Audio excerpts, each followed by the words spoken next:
ఓం శ్రీ గురుభ్యో నమ. గం గణాధిపతయే నమ. శ్రీమాత్రే నమ.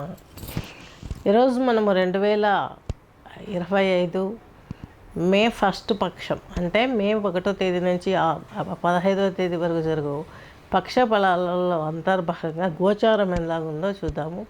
ముందుగా శ్రీ తులసి ఛానల్ని సబ్స్క్రైబ్ చేసుకోగలరు, అలాగే షేర్ చేయండి, లైక్ చేయండి.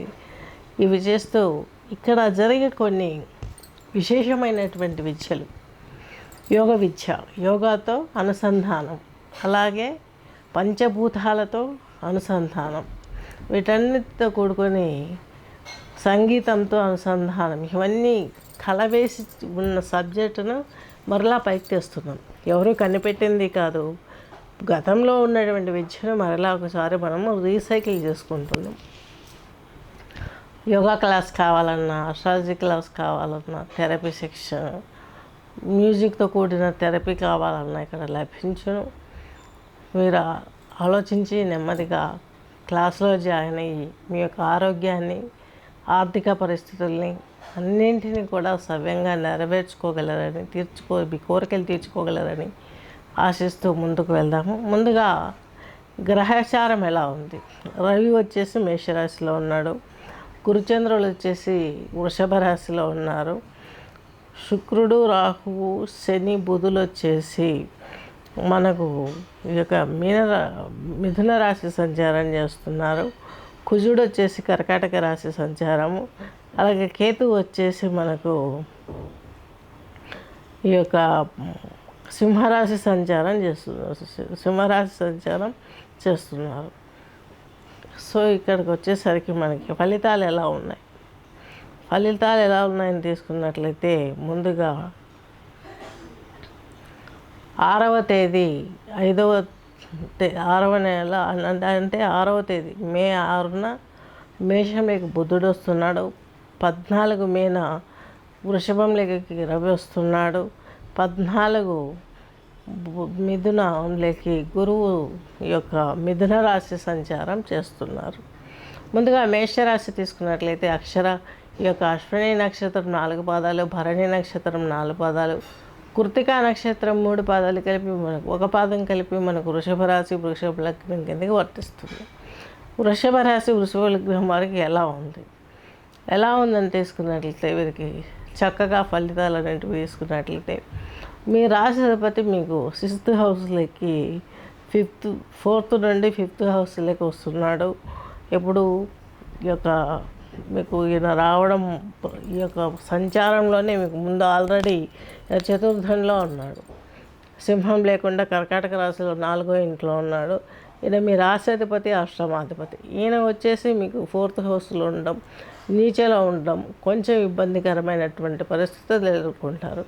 ఉద్యోగాలు కానీ, విద్యలో కానీ, జల వనరులతో వ్యాపారం చేసేవారు కానీ, విద్యుత్ ఇలాంటి విషయాలలో జాబ్స్ చేసేవారు కానీ కొంచెం ఇబ్బందులు ఎదుర్కొనే అవకాశాలు ఎక్కువగా ఉన్నాయి. అలాగే గూఢచార రంగాలలో పనిచేసే వారికి, కొంచెం హైఫై జాబ్స్ చేసేవారికి, సినీ ఇండస్ట్రీ వారికి, వీరందరికీ కూడాను కొంత ఇబ్బందికరమైనటువంటి పరిస్థితులు ఎదుర్కొంటున్నారని చెప్పుకోవచ్చు.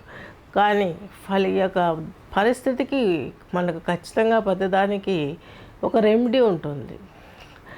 కందులు 3 గుప్పెళ్ళు ప్రతిరోజు పక్షులకు వేశారంటే, అలాగే మీ ఆహారంలో కూడా ఆ యొక్క పప్పు దోషం నిలబడి ఉంటుంది. ఈ టైంలో మనం గమనిస్తే ఆహారంలో కూడా ఆకుకూర పప్పులు ఇవి ఎక్కువ తీసుకున్నట్లయితే, కందిపప్పుతో కూడినటువంటి ఆహారం ఎక్కువగా తీసుకున్నట్లయితే మీకు చక్కని ఫలితాలు వచ్చే అవకాశాలు స్పష్టంగా గోచరిస్తున్నాయి. మీకు ఆరోగ్యం బాగుంటుంది, క్రానికల్ డిసీజెస్ తగ్గుముఖం పడతాయి, వాటికి మీకు కొంచెం దారి కూడా దొరుకుతుంది. ఎవరు కరెక్ట్ డాక్టర్ అనేది కూడా మీకు కరెక్ట్గా దొరుకుతుంది. ఉద్యోగం ఇటువంటి విషయాలలో కూడా మీకు కరెక్ట్ గైడ్లైన్స్ ఇచ్చేవారు మీ జీవితంలోకి ప్రవేశిస్తారు. చక్కగా మీ జీవితం ముందుకు వెళ్తుందని మనం చెప్పుకోవచ్చు. నెక్స్ట్ వచ్చేసి శుక్రుడు వచ్చేసి మీకు ఈయన మీనరాశి సంచారంలో ఉన్నారు, ఉచ్చలో ఉన్నారు, 2వ ఇంటి అధిపతి ప్లస్ 7వ అధిపతి మీకు వేయంలో ఉన్నారు. అయినప్పటికీ మీకు ఈయన పంచమ స్థాయిలో ఉన్నారు. అయినప్పటికీ కూడా మీకు మంచి ఫలితాలు వస్తాయి. ఎందుకంటే శుక్రుడు అనేవాడు స్థితిలో ఉన్నప్పటికీ కూడా మంచి ఫలితాలు ఇచ్చే అవకాశాలు బాగుంటాయి. శయ్యాసౌఖ్యం బాగుంటుంది. వేరే ప్రదేశాలకు వెళ్ళడం, అక్కడ జాబ్స్ కావచ్చు, ఎడ్యుకేషన్ కావచ్చు, ఏదైనా చేయడానికి మంచి ముందడుగు పడే అవకాశాలు కూడా లేకపోలేదు. అలాగే శని భగవంతుడు వచ్చేసి మీకు వ్యయ స్థానంలోకి వచ్చాడు. ఇక్కడికి వచ్చేసరికి ఈయనతోటి నిద్రాభంగాలు, పెద్దల బాధ్యతలు లేకపోవడం, ఆస్తి తగాదాలు ఉండే ఏర్పాట్లు కూడా కొంచెం చూపిస్తున్నాయి. దానికి కారణం ఏంటి? మీకు 6వ ఇంటి వాడు బుధుడు. ఈయన ఎవరితో కలిసి ఉన్నాడు? శుక్రునితో కలిసి ఉన్నాడు. శుక్రుడు మీకేంటి? రెండో ఇంటిపతి, అలాగే సప్తమాధిపతి. ఎవరితో? మీ యొక్క అత్తగారి ఇంట్లో వాళ్ళతో మీరు కలిసి ఉంటారు కాబట్టి మ్యారేజ్ అయ్యాక అక్కడ సామూహికంగా జీవనంలో కొన్ని చిచ్చులు ఏర్పడవచ్చు. ఆస్తి కావచ్చు, వ్యవహార జోషీలు కావచ్చు, ఇవన్నీ కావచ్చు, ఏదైనా సరే ఒక ఘర్షణ వాతావరణం ఉంటుంది. అది తీరిపోవటానికి మీరు శుక్రునికి తెల్లని వస్త్రాలు ఎవరికైనా దానం ఇచ్చి, కొంత బెబ్బర్లు దానం ఇచ్చి, ఇంట్లో మీరు చక్కగా స్నానం చేసి శుక్రవారం పూజలు చేసుకుంటున్నట్లయితే ప్రాబ్లం సాల్వ్ అయ్యే వరకు తెల్లని పువ్వులతో అమ్మవారిని చక్కగా అలంకరించి సంధ్యావందన పూజలు చేసుకున్నట్లయితే మీ ప్రాబ్లమ్స్ క్లియర్ అవుతాయి. నెక్స్ట్ వచ్చేసి మీకు బుధుడు.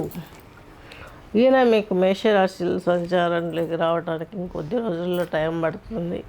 ఎంతో కాదు, 14వ తేదీ అంటే ఆల్మోస్ట్ ఆల్ ఫస్ట్ పక్షం వెళ్ళిపోయే ముందు మీకు ఇలాంటి ఫలితాలు ఏర్పడతాయి. ఈయన మీకు మీ రాశిలోకే వస్తాడు. తృతీయాధిపతి, షష్టాధిపతి.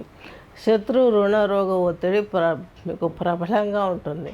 ఎందుకంటే శత్రు హౌస్లోకి వస్తున్నాడు కాబట్టి ఆ ప్రాబ్లమ్స్ ఎక్కువగా ఉండే అవకాశాలు ఎక్కువగా కనిపిస్తున్నాయి.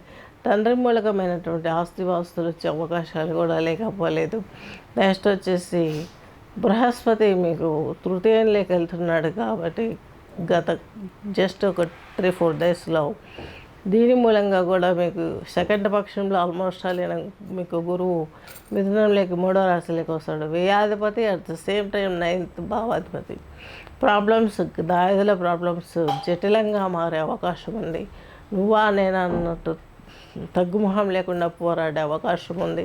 అలాగే సైన్యానికి, దేశంలో సైన్యానికి యొక్క విభేదాలు వస్తాయి. పాలకులకు, సైన్యానికి ఎంతసేపు అని ఇలా రక్తదాహమేనా అన్న ఒక రకమైనటువంటి సామాజిక వ్యవస్థకి, వారు జీవించే స్టైల్కి లాట్ ఆఫ్ డిఫరెన్స్ ఉందని, తమ యొక్క భార్య పిల్లలను, సంసారాన్ని వదిలేసి అక్కడ చేస్తున్న ఆ వృత్తిలో వాళ్లకు సాటిస్ఫాక్షన్ లేక ప్రభుత్వానికే ఎదురు తిరిగే అవకాశాలు, ఎదురుపడే అవకాశాలు స్పష్టంగా గోచరిస్తున్నాయి. శని భగవంతుడు వచ్చేసి మీకు 9th అధిపతి, 10th అధిపతి. ఉద్యోగంలో కొంచెం ఇబ్బందులు ఏర్పడతాయి.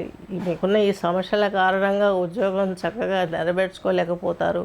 తీర్థయాత్రలు పోస్ట్ పోన్ అవుతాయి. ఇవన్నీ మీకు కొంచెం ఇబ్బందికరంగా ఉంటాయి. కాకపోతే వివాహ ప్రయత్నాలు సానుకూలం అవుతాయి. వివాహం కాని వారికి వివాహం అవుతుంది. పిల్లల కోసం వివాహ ప్రయత్నాలు చేసే వారికి కూడా వివాహాలు జరిగే అవకాశం స్పష్టంగా గోచరిస్తుంది. అలాగే జీవిత భాగస్వామితో మీకు సఖ్యత ఏర్పడే అవకాశాలు కూడా స్పష్టంగా గోచరిస్తున్నాయి. నెక్స్ట్ వచ్చేసి మీకు కూడా కొంత చిన్న చిన్న అనారోగ్య సమస్యలు ప్రబలంగా మారకుండా సూక్ష్మంలో కొంచెం మీకు తీరిపోయే అవకాశాలు స్పష్టంగా గోచరిస్తున్నాయి. స్వస్తి.